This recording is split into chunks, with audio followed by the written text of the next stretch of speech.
Assalamualaikum warahmatullahi wabarakatuh.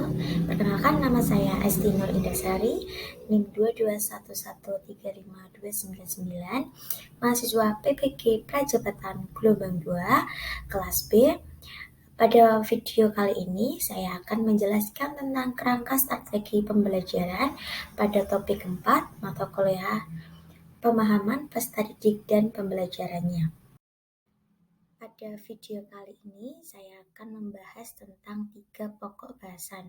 Yang pertama, Developmentally Appropriate Practice atau DAP. Yang kedua, Culturally Responsive Pedagogy atau CRP. Yang ketiga, Teaching at the Right Level atau TARL. Yang pertama, saya akan menjelaskan tentang Developmentally Appropriate Practice atau DAP. Developmentally Appropriate Practice atau dikenal sebagai istilah pembelajaran berdiferensiasi. Pembelajaran berdiferensi merupakan sebuah pendekatan dengan memposisikan peserta didik sebagai tokoh utama dalam kegiatan pembelajaran yang mewadahi gagasan siswa dan memberikan kesempatan siswa untuk aktif bergerak dan bertanya serta mencoba. Kemudian, DAP adalah proses pembelajaran yang asik dan menyenangkan. Kemudian, pada DAP ini, guru berperan sebagai fasilitator untuk mengembangkan aspek emosi dan komunikasi dan yang disesuaikan dengan kemampuan bahasa dan tingkat kognisi peserta didik. Selanjutnya, Culturally Responsive Pedagogy atau CRP. CRP merupakan sebuah model atau pendekatan pendidikan tanggap budaya yang menjembatani pendidikan dan konteks sosial budaya yang berperan dalam membentuk gaya belajar dan menuntut adanya pengajaran yang sejalan dengan lensa budaya. Tujuan dari CRP ini adalah meningkatkan prestasi peserta didik dan membantu peserta didik untuk menerima dan memperkokoh identitas budayanya. Pada CRP ini terdapat 3 poin penting dalam pendidikan tanggap budaya. Yang pertama, peserta didik mencapai kesuksesan akademis. Yang kedua, peserta didik mengembangkan dan memiliki kompetensi budaya. Yang ketiga, peserta didik membangun kesadaran kritis dalam merombak tatanan sosial yang tidak adil. Kemudian, Teaching at the Right Level atau TIRL. Pada TIRL ini, fokusnya adalah membantu anak-anak dengan dasar membaca, memahami, mengekspresikan diri, serta keterampilan berhitung sesuai dengan tingkat kemampuannya. Sebagai seorang pendidik, langkah awal untuk menerapkan pendekatan TIRL ini adalah memahami setiap karakteristik dari peserta didik terlebih dahulu untuk menggali apa yang mereka sukai, tipe gaya belajar apa yang digunakan dan membuat peserta didik nyaman. Kemudian guru merancang sebuah pembelajaran berdasarkan dengan analisis dari memahami tiap karakteristik peserta didiknya.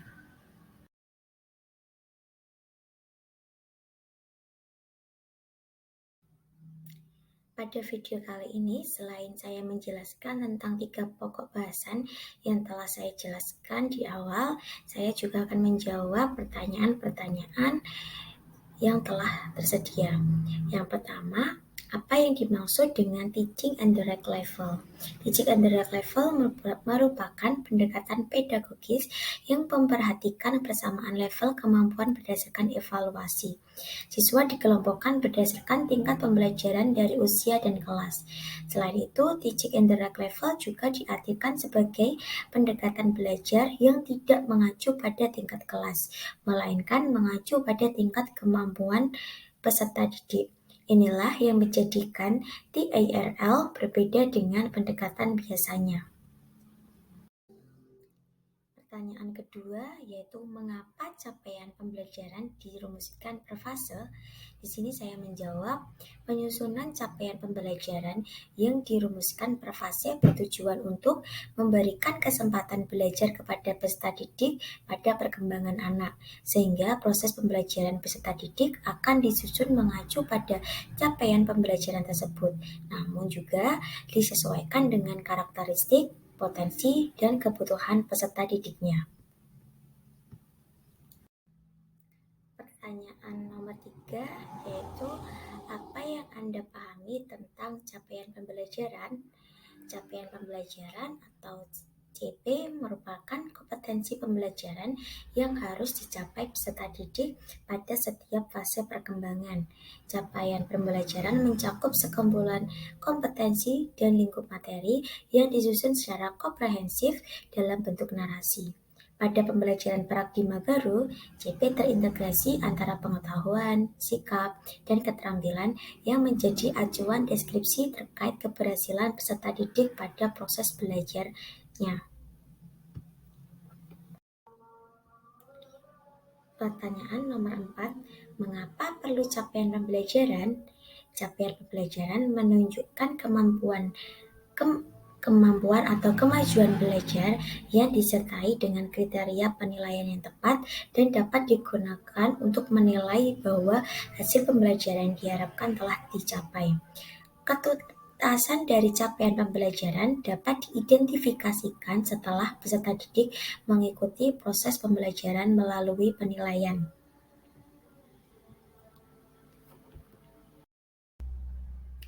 Pertanyaan nomor 5 yaitu apa yang dimaksud menyesuaikan pembelajaran dengan situasi dan lingkungan belajar yang ada?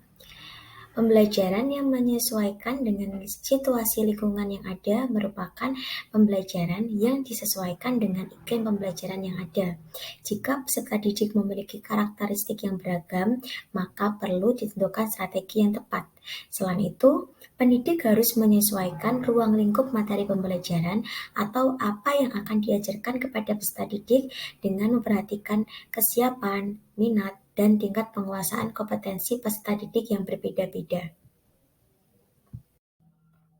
Pertanyaan nomor 6, apa itu capaian pembelajaran setiap fase? Setiap fase memiliki ketingkatan atau capaian pembelajaran yang berbeda.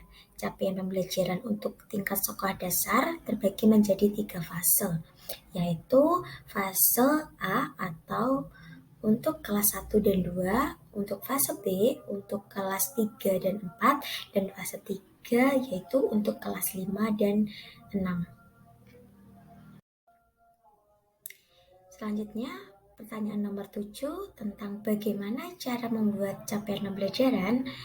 CP dirumuskan dalam bentuk fase-fase yang menyatakan target capaian untuk rentang waktu yang lebih panjang.